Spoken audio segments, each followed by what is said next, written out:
Kita semua sepakat kalau ada pejabat mengatakan kita krisis karena masalah perang dagang Amerika-China, artinya adalah kita bukan negara berdaulat karena sudah tahu terjadi perang dagang sejak tahun 2017.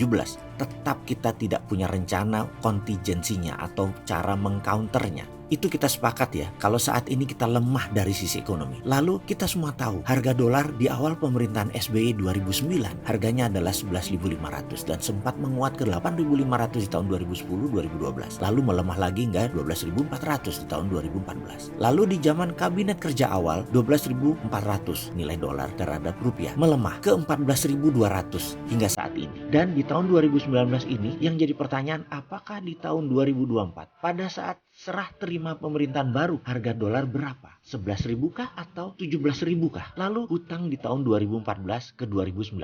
Kita semua tahu hutangnya berapa naiknya. Lalu di tahun 2024 kira-kira hutang lunas atau nambah lagi besar. Selama 10 tahun di bawah pemerintahan SBY, hutang Indonesia naik 1.300 triliun rupiah. Dan di zaman kabinet kerja dalam 4 tahun saja hutang Indonesia nambah 1.800 triliun rupiah. Kita ulangi pertanyaannya. Di tahun 2024 hutang Indonesia mengecil atau bertambah? Kita rincikan lagi masalah yang harus kita hadapi. Bisnis di Indonesia sektor real itu drop 15%, terutama sektor fashion, lalu penjualan mobil, motor bekas, properti kelas menengah atas, hingga manufaktur. Buktinya salah satunya adalah penjualan Astra tahun ini turun 14% dibandingkan tahun lalu. Kemudian Cina mengalami kontraksi perdagangan hingga 30% sales mereka ke Amerika drop. Indonesia menjadi korban dumping barang-barang Cina. Sementara sisi ekspor komoditi tidak banyak terserap oleh Cina dari Indonesia. Di sisi lain, strategi Trump berhasil. Ekonomi Amerika naik. Pengangguran terendah dalam 10 tahun ini. Ditambah lagi Amerika berhasil menekan Huawei sehingga 5G tidak berhasil dipegang Cina mayoritasnya. 80% dibagi 4 negara utama. Cina, Amerika, Jepang, dan Korea Selatan. Sisanya supply chain-nya dibagi beberapa negara Eropa. Tadinya Cina melalui Huawei 90% bakal menguasai 5G tapi disikat oleh si Trump. Kemudian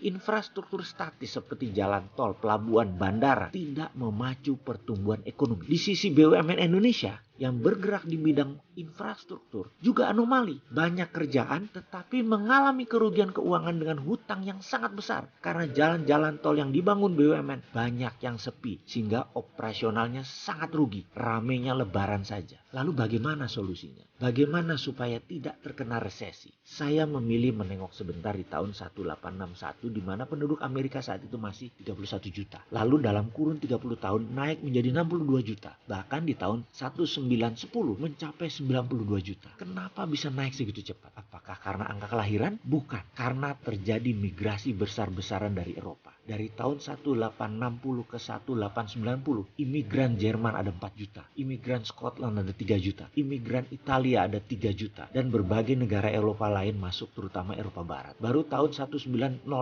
Eropa Timur baru mulai masuk dan puncaknya sebelum Perang Dunia Kedua. Ini poinnya. Mengapa mereka pindah? Saya singkat info sejarahnya. Karena di Eropa para raja, landlord, plutokrasi melarang kaum di luar bangsawan untuk kaya. Melarang semua manusia itu untuk sejahtera. Maka yang pindah kebanyakan adalah para inventor, para entrepreneur, orang-orang kreatif. Di Amerika semua orang boleh menciptakan apapun tanpa larangan. Dulu-duluan saja mengklaim hak paten. Anything possible in America. The home of the brave and the land of the free. Kata-kata itu membuat penemuan-penemuan ada di Amerika sangat cepat. Dan di tahun 1861 sampai 1961, dalam 100 tahun ada ribuan penemuan di Amerika karena bebasnya mereka berkarya. Dan kita tahu, di Indonesia itu menemukan sesuatu, memulai sesuatu yang baru, merubah, mendistrap untuk menjadi sesuatu yang lebih baik, menjadi sesuatu yang lebih murah, menjadi sesuatu yang lebih cepat, lebih efisien. Itu sulitnya setengah mati. Hampir dikatakan tidak mungkin. Aturannya terlalu ketat, aturannya kaku, tidak bisa melakukan inovasi di Indonesia ini. Kebanyakan politikus berpikir negatif tentang bisnis, kebanyakan kepentingannya, dan sekali lagi, politikus itu dibubarin aja kalau menghalangi ekonomi untuk maju. Cina dulu di tahun 1980 adalah negara imitating. Kopi,